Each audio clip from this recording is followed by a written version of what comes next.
Hello everyone and welcome. A few weeks back I did a review video of a travel refrigerator freezer that I got for keeping my food cold when going on vacation. That was a very nice travel fridge that I reviewed, and I had no complaints about it. But some of my viewers complained that it was too big and that it was a black color, which seems counterintuitive since it can get hot from the sun. To me, that didn't seem to matter because if it was really an issue, the manufacturer wouldn't make it a black color. But since I'm always looking for a better product to satisfy my viewers' demands, I decided to get this smaller white colored travel fridge to test for my viewers. This way I can show you a different design travel fridge and freezer that will hopefully satisfy all your needs. So if you've been looking for a compact, lightweight, affordable, and white colored travel refrigerator freezer, then stick around as I unbox and test this puppy that I just got.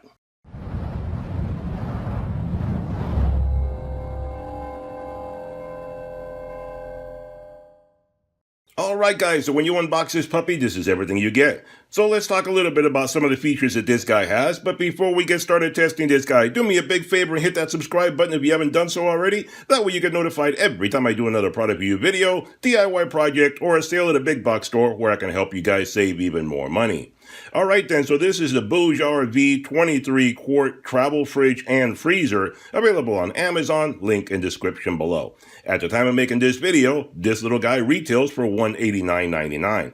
The dimensions on this guy for the outside are 22 inches by 20 inches by 12 inches, and on the inside are 14 by 10 by 9. And this guy weighs 21 pounds.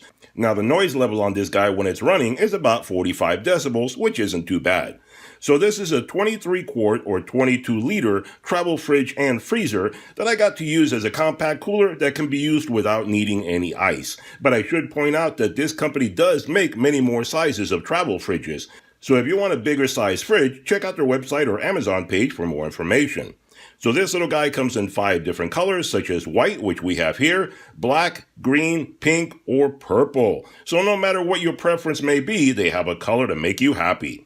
So this guy comes with a 2-year warranty, and this unit works as either a refrigerator or as a freezer, but not both at the same time because it only has one compartment, so you can use it as either one or the other. If you use this guy as a refrigerator, it can be used for storing meats, fruits, vegetables, drinks, etc., and it will cool anywhere from 32 degrees Fahrenheit to 50 degrees Fahrenheit. If you want to use this guy as a freezer, it can be used for storing ice cream, meat, seafood, etc., and it will cool anywhere from -7 degrees Fahrenheit to 32 degrees Fahrenheit.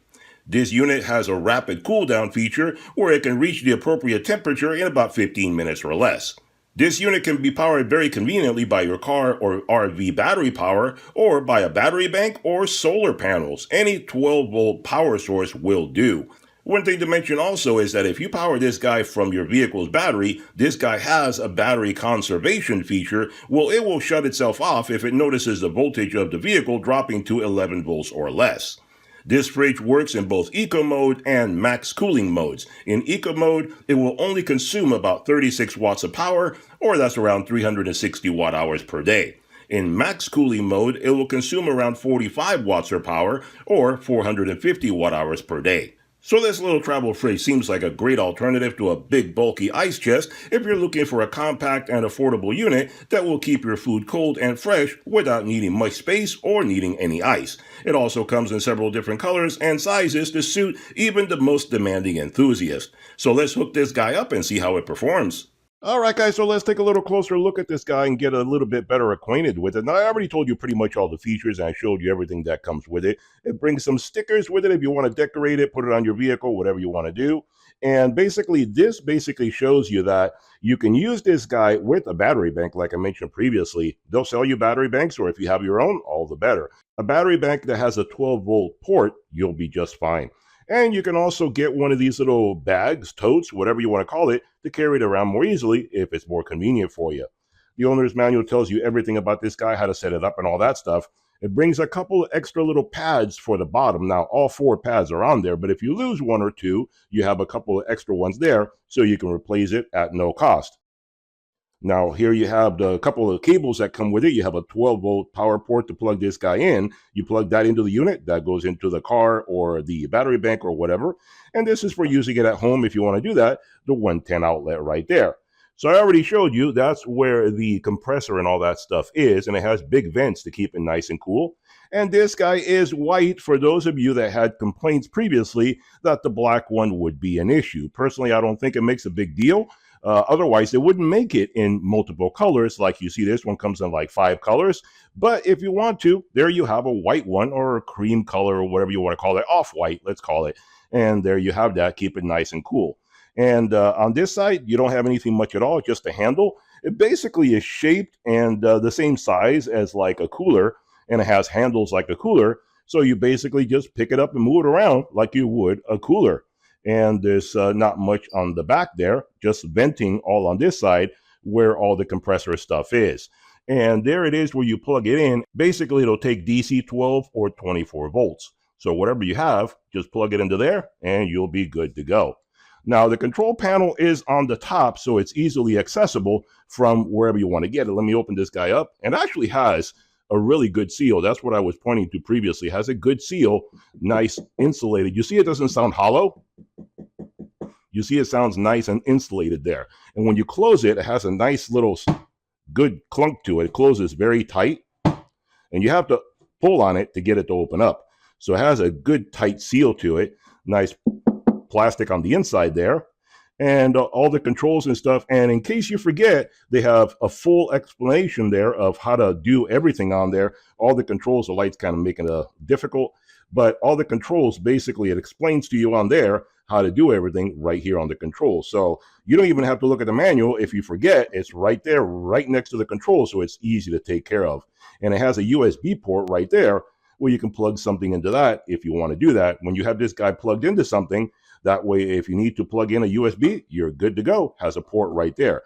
So I'm going to power this guy up and see the display come on and so forth.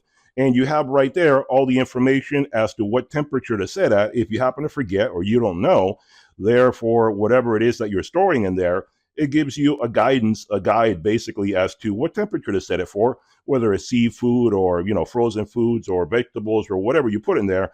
At least it has a convenient guide right there, as opposed to having a manual or something around with you. You don't need to carry the manual. They put a nice convenient sticker right there. So a nice little lid closes up right there. Nice and tough looking, very convenient. I mean, feels solid. So I don't see any problem with that. So this little guy, like I said, it's like a cooler, but it does not need any ice. So I'm going to power it up. And I'm going to put some sodas and stuff in it, and we'll see what it can hold and how quickly it'll cool down. All right, guys, so before I fill this guy up with soda and we start doing testing on cooling and so forth, I know someone's going to ask this question, so you're probably wondering, can you fit a 2-liter bottle in this unit standing up? And the answer is no, it does not fit standing up. If you want to be able to do it standing up, you're going to have to get a bigger container, and they do sell bigger coolers if you're interested in that. But you can't put this guy laying down. It does fit perfectly fine laying down. And you can fit basically 4 of these units, 2 on the bottom and 2 on top, laying down like that. So if you want to do it that way, that'll work for you just fine. All right, so let me fill this up with cans now. All right, guys, so here we go. I filled it up with as many soda cans as I have on hand, and that's all that I have right now. But basically, you see that you can put 15 on the bottom row, and then obviously 15 on top of that. So a total of 30 soda cans you can put in there without any problem. And it does have a little space left on the side. You can see I can fit my hand in there without any trouble. So you can put lunch meats or something like that on the side there because you don't need room for ice. So therefore, you still have a little bit of empty space there where you can put some sandwich food or something like that in there, whatever you want to put in there. You got a little bit of room left in there. So 30 cans at the max and then some extra stuff on the side. So there you go. So what I'm going to do right now is I have a timer right there, and we're going to turn this guy on. And let's turn it on. And there you go. It goes on right now.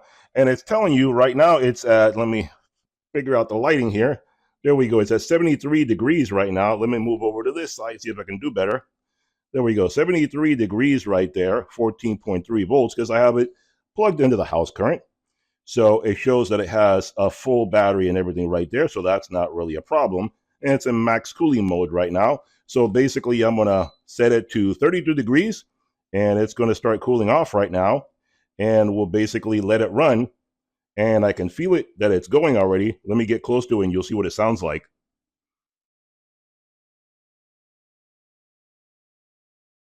Can you hear that? I really can barely hear it. I can feel the fan going on there where it's venting out the air to keep itself cool, but I really do not hear hardly anything aside from the air moving. So it's very, very quiet. 45 decibels is really nothing at all. So I'm going to close this puppy up, and then we'll turn on the timer, and then we'll come back and see if it gets down to 32 degrees with it. That's what I set it at, 32 degrees. We'll see how quickly it takes to get down to that temperature. So we'll be right back. All right, guys, so here we are at 15 minutes plus, and we're down to 31 degrees. So this guy did a pretty darn good job. Like I said, that timer's been running, and now we're at 16 minutes.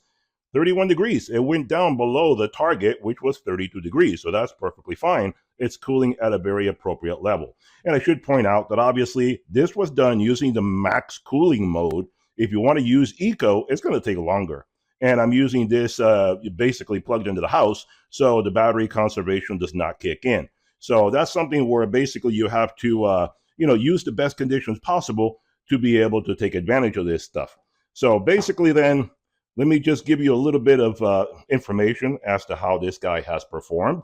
So basically, if you're curious as to any heat coming out of here, there really is no heat coming out of there. I mean, it's been running for all this time, and I can comfortably put my hand right there. I can leave my hand there, and I can feel a little bit of warmth coming out of there, but nothing, it's negligible. Nothing that would bother me in any way. So you don't have to worry about anything around that being, affected by the heat or so forth. But you should keep that area, you should keep an area around this totally clear for ventilation purposes. This is, think of it, like a typical refrigerator, an air conditioner, all that. You need air to circulate through it for it to be able to function properly. If you block it off, you put something right there, there's not going to have enough air circulation. It's not going to cool properly. So you definitely need to be able to allow it to circulate the air. So around here, very comfortable temperature. Here, it is cool. You can definitely feel the coolness coming out of there because the coils are running through there. You can see the condensation of my hand there. See that? There's a tiny little bit of condensation going on there from the cooling. So it's not enough to create water dripping, but you can feel the coolness on there.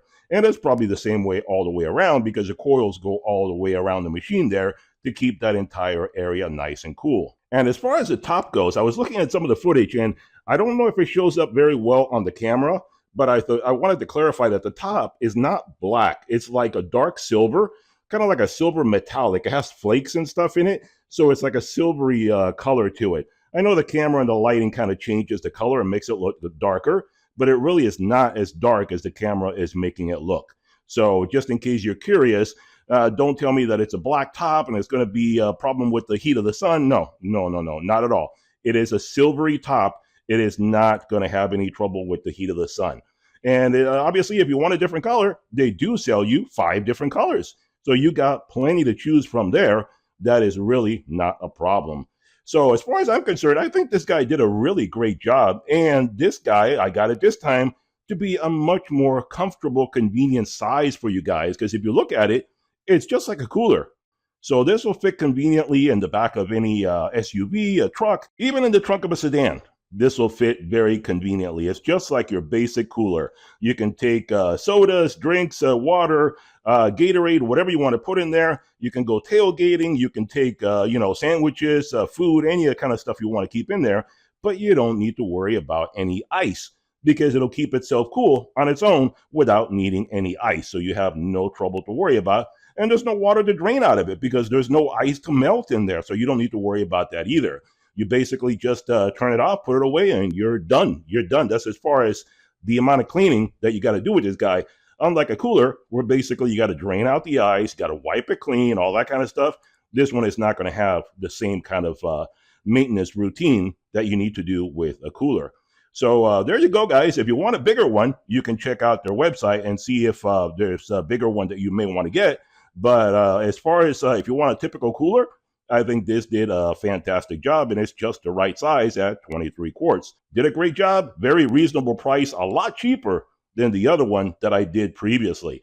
So there you go. Check out the links below if you have any questions and want to know more about this guy. Be sure to hit that subscribe button and that thumbs up button, and I'll see you on the next one. Bye-bye for now.